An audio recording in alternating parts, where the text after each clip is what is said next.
The final stretch now awaiting final approval in the state Senate and by the governor to build a network of electric vehicle charging stations across the state. So we took a trip to Milwaukee's auto show this past week, where electric vehicles and hybrids are a hot topic and all over the floor. There's a nationwide initiative to build 500,000 chargers across the country. This legislation would free up nearly $80 million in federal funds. The goal of the DOT says is to build charging stations every 50 miles along major interstates. As part of the legislation, the state would provide grants to the private sector to build and own those charging stations and charge customers a fee. Representative Nancy Vandermeer, a former auto dealer herself from Tomah, wrote the legislation. She joined us now. Representative, thanks for being here. Well, thank you very much. I know that you've been at this legislation for quite some time now. Talk about how big of a deal it is that we are this close to the finish line for the legislation, just needing the final approval from the state Senate and then, of course, Governor Tony Evers. Yes, I appreciate that. I became aware of this issue back in 2020. And basically, it's this. The state statutes are silent on whether or not a private entrepreneur can collect a fee for charging a vehicle. And of course, as you had alluded to, I was an auto dealer. And I believe that as individuals are buying electric vehicles, it's another form of energy.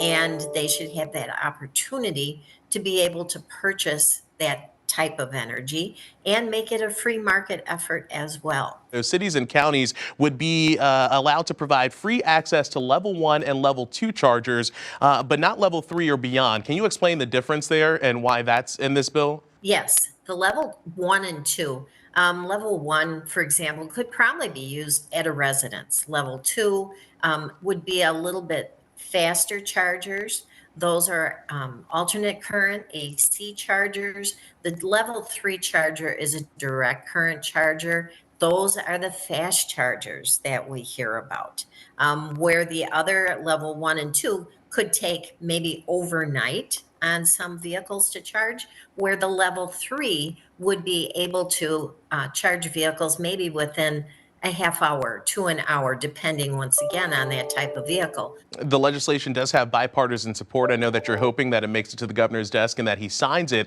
If that happens, what's the timeline here for when we could see a network like this up and running?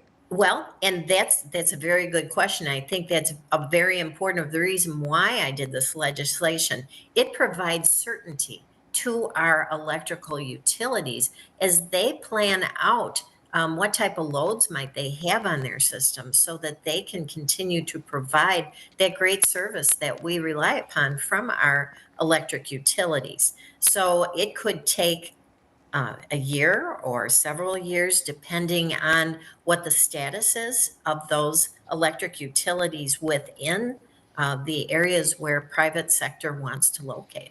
And what do you make of the fact that this has gotten the bipartisan support that it's gotten?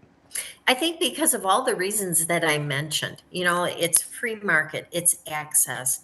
Some consumers are looking for maybe a different type of energy. This certainly gives them their solution as well. State Representative Nancy Vandermeer, thank you so much for being with us. We appreciate it. Thank you so much. Up next, the chief goes to Washington.